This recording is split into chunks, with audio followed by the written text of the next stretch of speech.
श्री गणेशाय नमः. श्री स्वामी समर्थ. आज आपण सुंदरकांडातला 26वा सर्ग वाचूया.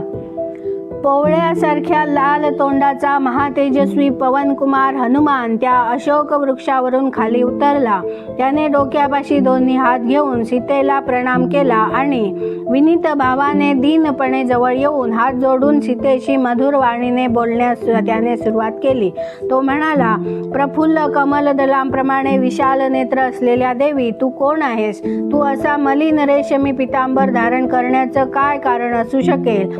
अनिंदिते, या वृक्षाच्या फांदीचा आधार घेऊन तू इथं का उभी आहेस? कमलाच्या पानांवरून ज्याप्रमाणे जलबिंदू ओघळावं त्याप्रमाणे तुझ्या डोळ्यातून हे दुःखाश्रू का वाहत आहेत? शोभेने तू देव, असुर, नाग, गंधर्व, राक्षस, यक्ष, किन्नर, रुद्र, मरुद्गण किंवा वसु यांच्यापैकी कोण आहेस? यांच्यापैकी कुणाची तू कन्या आहेस? कुणाची तू पत्नी?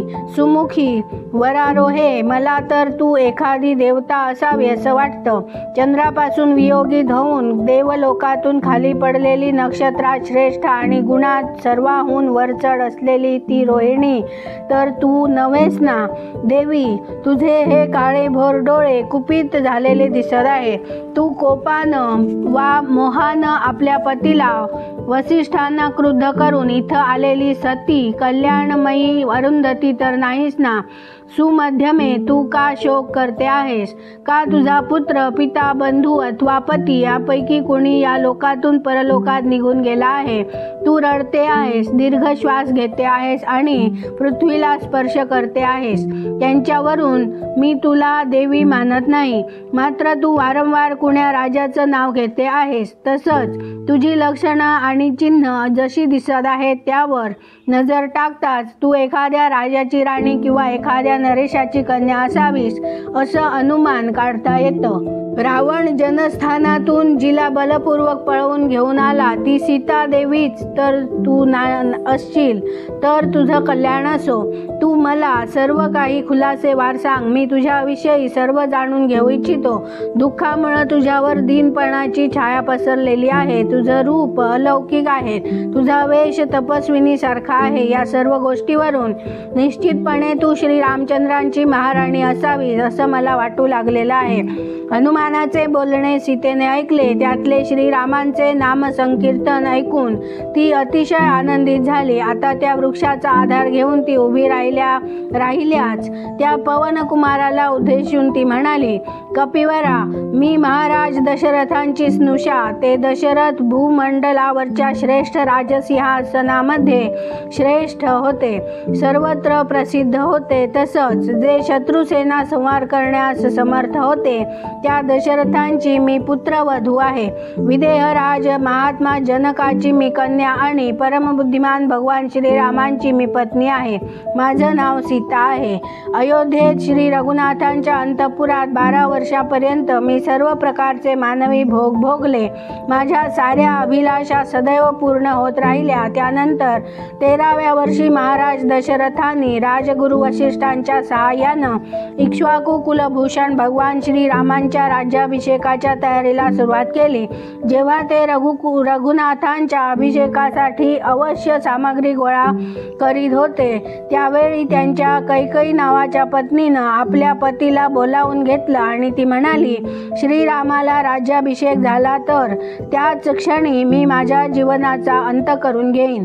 आतापासून मी पाणी पिणार नाही की रोजचं भोजन घेणार नाही. नृपश्रेष्ठा, तुम्ही प्रसन्नपणानं मला जे वचन दिलं आहे ते खरं करणं तुमच्याच हातात आहे. ते खोटं ठरवू नका. श्रीरामाला वनवासाला पाठवा. महाराज दशरथ मोठे सत्यवचनी होते.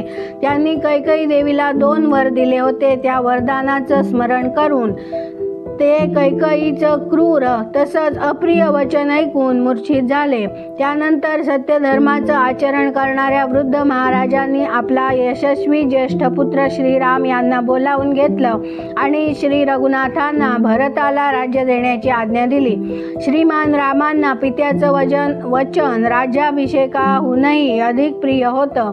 त्यामुळे त्यांनी प्रथम ते वचन मानानं ग्रहण केलं आणि मग वाणीनंही त्याचा स्वीकार केला. सत्यपराक्रमी भगवान श्रीराम केवळ दाते आहेत, ते याचक नाहीत. ते सदैव सत्य बोलतात. आपल्या प्राणांच्या रक्षणार्थ देखील ते कधी खोटं बोलणं शक्य नाही. त्या महायशस्वी श्री रघुनाथांनी बहुमोल उत्तरीय वस्त्र उतरविलं आणि मनानं राज्याचा त्याग करून मला स्वतःच्या जानकीच्या स्वाधीन केलं, मला स्वतःच्या जननीच्या स्वाधीन केलं.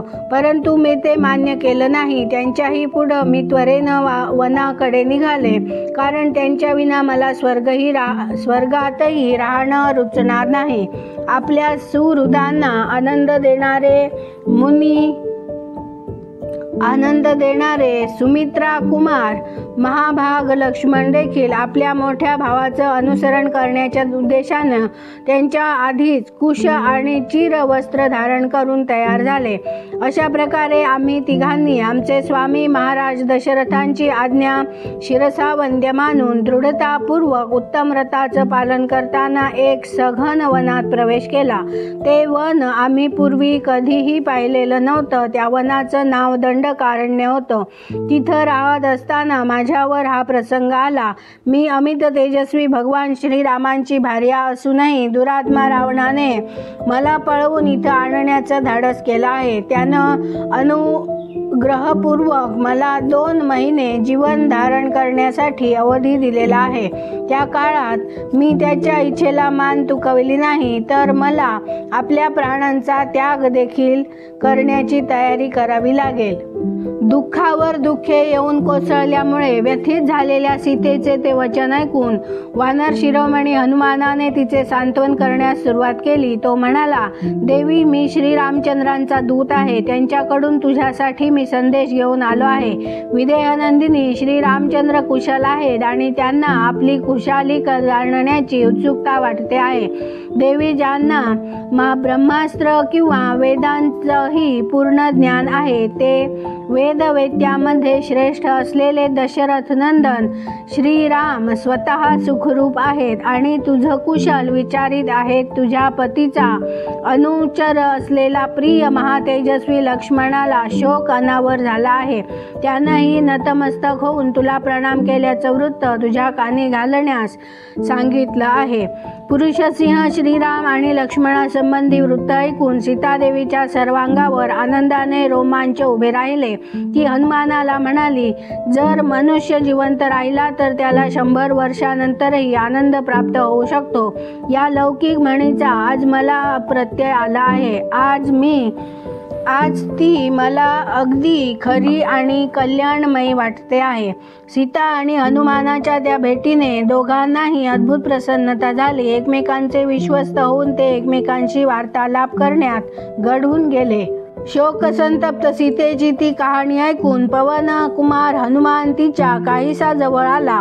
मात्र त्यामुळे सीता शंकित झाली. जो तो समीप येऊ लागला तो हा रावण तर नाही, अशा संशयाने मैथिलीला ग्रस्त केले. असा विचार मनात येताच ती मनातल्या मनात म्हणू लागली, अरे रे, धिक्कार असो माझ्या बुद्धीचा. मी खुशाल माझ्या मनातल्या गोष्टी याच्यासमोर सांगून टाकल्या. हा दुसरंच रूप धारण करून आलेला तो खल रावणच आहे. मग ती निर्दोषांगी सीता त्या अशोक वृक्षाची फांदी सोडून शोकाने कातर होऊन तेथे जमिनीवर बसली. त्यानंतर महाबाहू हनुमानाने जनकनंदिनी सीतेला चरणवंदन केले, परंतु भयभीत झाल्यामुळे सीता तिकडे पाहू शकली नाही. वानर हनुमान वारंवार वंदन करताना पाहून चंद्रमुखी सीता दीर्घ श्वास घेऊन त्याला मधुरवाणीने म्हणाली, जर तू स्वतः मायावी रावणच असशील आणि मायामय शरीरात प्रवेश करून पुन्हा मला त्रास देऊ इच्छित असशील तर ते तुला शोभत नाही. ज्याला मी जनस्थानी पाहिलं होतं तसंच जो आपलं यथार्थ रूप सोडून संन्यासाचं रूप धारण करून आलेला होता तो रावण तूच असावास. इच्छेला येईल ते रूप धारण करणाऱ्या निशाचरा, उपवास करून मी दुर्बल झाले आहे आणि मनोमन दुःखी होऊन काळ कंठते आहे. एवढं होऊनही तू पुन्हा मला संत्रस्त करतो आहेस, हे बरं नाही.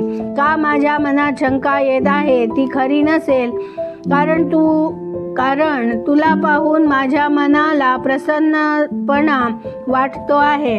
वानरश्रेष्ठा, खरोखरीच जर तू भगवान श्रीरामांचा दूत असशील तर तुझं कल्याण असो. मी तुला त्यांच्याविषयी प्रश्न विचारू इच्छिते, कारण रामकथा मला अत्यंत प्रिय आहे.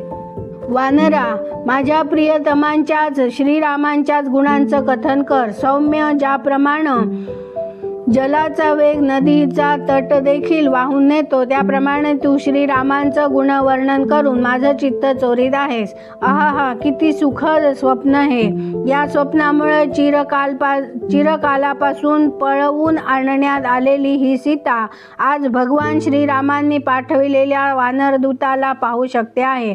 जर मी लक्ष्मणासह वीरवर श्री रघुनाथांना स्वप्नात देखील पाहू शकले तरी मला इतके कष्ट होणार नाहीत, परंतु स्वप्नाचा देखील मला मत्सर वाटतो, कारण त्याला दिसतात तितके जवळून मला श्रीराम दिसत नाही. आता मी हे स्वप्न समजत नाही, सत्यच समजते, कारण स्वप्नात वानर पाहिल्यामुळं कुणाचाही अभ्युदय होऊ शकणार नाही आणि मला मात्र इथं अभ्युदयाची प्राप्ती झाली आहे.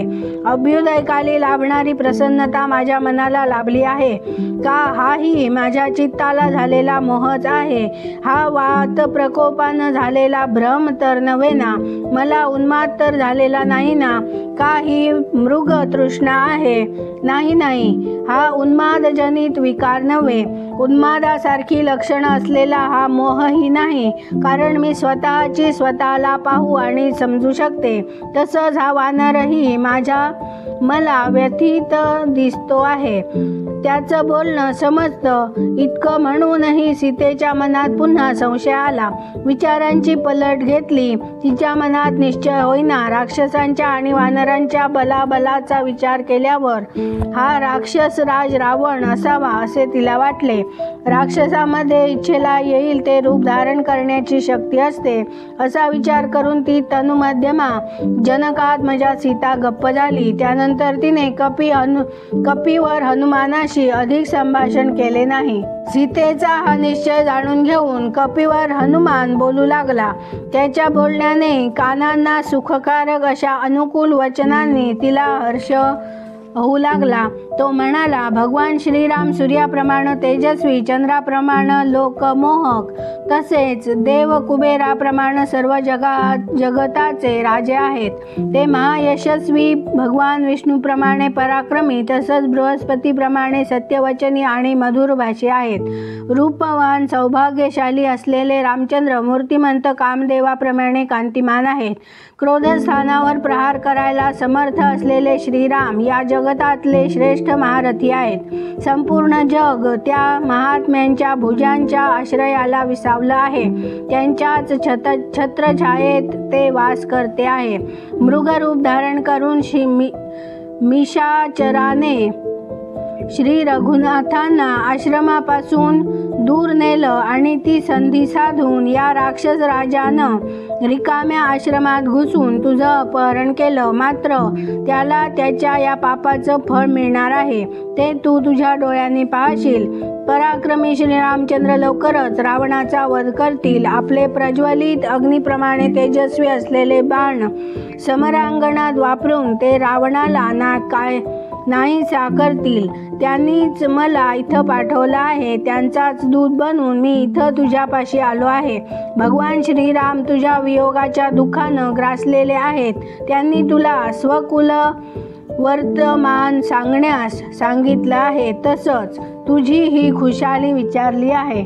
सुमित्रेचा आनंद वाढविणाऱ्या महातेजस्वी महाबाहू लक्ष्मणानं देखील तुला अभिवादन करून तुझ्या कुशलाची चौकशी केली आहे. देवी, श्री रघुनाथांच्या मित्र सुग्रीव नावाचा एक वानर आहे. तो प्रमुख वानरांचा राजा आहे. त्यांच्यातही तुझी ख्याल खुशाली विचारली आहे. सुग्रीव आणि लक्ष्मण यांच्यासह श्री रामचंद्र प्रतिदिवशी तुझं स्मरण करीत असतात. विदेहनंदिनी, राक्षसींच्या कचाट्यात सापडूनही तू अद्याप जिवंत आहेस, ही मोठ्याच आनंदाची गोष्ट आहे. आता तुला लवकरच महारथी श्रीराम आणि लक्ष्मण यांचं दर्शन घडेल. त्याचबरोबर कोटी वानरांनी घेरलेल्या अमित तेजस्वी सुग्रीवालाही तू पाहू शकशील. मी सुग्रीवाचाच मंत्री वानर जातीचा हनुमान आहे. मी महासागर उल्लंघून आणि दुरात्म्या रावणाच्या डोक्यावर पाय ठेवून या लंकापुरीत प्रवेश केला आहे. माझ्या पराक्रमावर भरवसा ठेवून तुझं दर्शन घेण्यासाठी मी इथं उपस्थित झालो आहे. देवी, तू मला जसा समजतेस तसा मी मुळीच नाही. तू ही विपरीत शंका सोडून दे आणि माझ्या म्हणण्यावर विश्वास ठेव. इथे 26वा सर्ग पूर्ण झाला. उद्या आपण 27वा सर्ग वाचूया. आवडल्यास लाईक, शेअर, सबस्क्राईब करा. बेल आयकन क्लिक करा. कमेंट करून आपले विचार नक्की कळवा. धन्यवाद. जय जय श्रीराम.